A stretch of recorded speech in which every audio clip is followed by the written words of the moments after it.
बोलता तेलंगाना के मोअज़्ज़िज़ दोस्तों को रियासत अली खान का सलाम।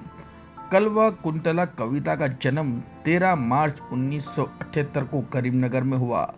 छोटी सी उम्र से ही उनके आसपास सियासत और तेलंगाना की तहरीक का माहौल था, क्योंकि उनके वालिद के चंद्रशेखर राव तेलंगाना की अलग पहचान के लिए लड़ रहे थे। बचपन से कविता एक सेंसिटिव और मेहनती स्टूडेंट रही।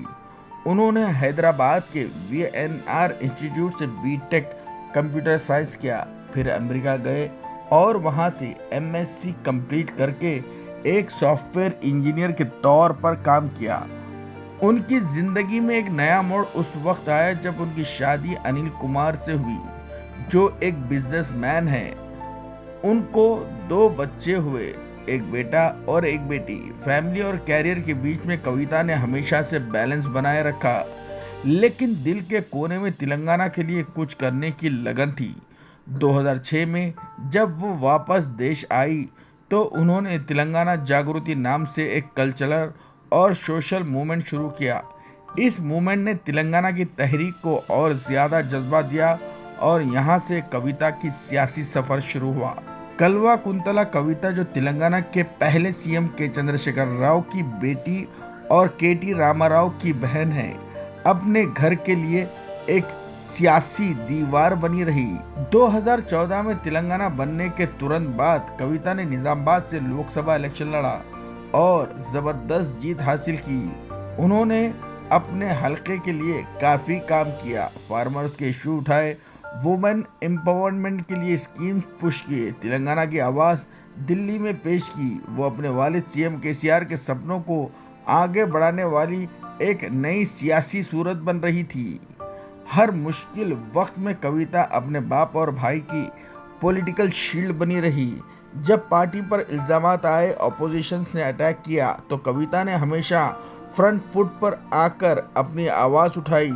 लोग कहते थे केसीआर का जज्बा और केटीआर की प्लानिंग, दोनों के बीच कविता की एक हिम्मत है।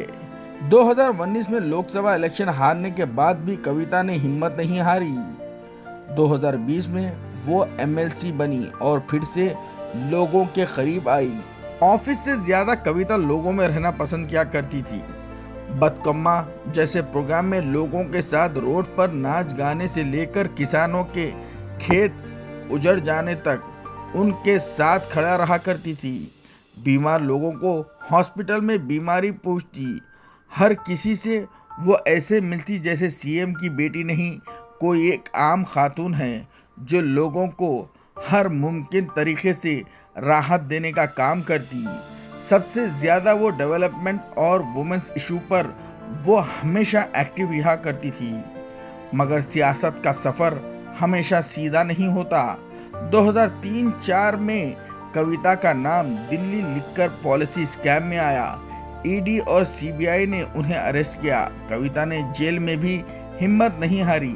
वो कहती रही, मैं तेलंगाना की बेटी हूँ, सच एक दिन सामने आएगा। लेकिन आज जब कालेश्वर प्रोजेक्ट पर असेंबली में बहस हुई और सीबीआई को देने की बात हुई, तो कविता अपने वालिद पे आए इल्ज़ामों को बेनकाब करने के लिए प्रेस कॉन्फ्रेंस किया और पार्टी के अंदर अपनों ने ही केसीआर को दिया धोखा कहकर उनका नाम पब्लिक में लेने लगी। लेकिन पार्टी ने डिसिप्लिनरी एक्शन लेते हुए उन्हें पार्टी से निकाल दिया और वो खुद एमएलसी की पोस्ट से रिज़ाइन कर दी। आज उनके खुद की पार्टी ने उन्हें सस्पेंड कर दिया। जो कविता हमेशा अपने बाप और भाई के लिए दीवार बनी रही थी, आज वो अकेली खड़ी है। उनकी सियासत मुस्तकबिल एक नई कसौटी पर है।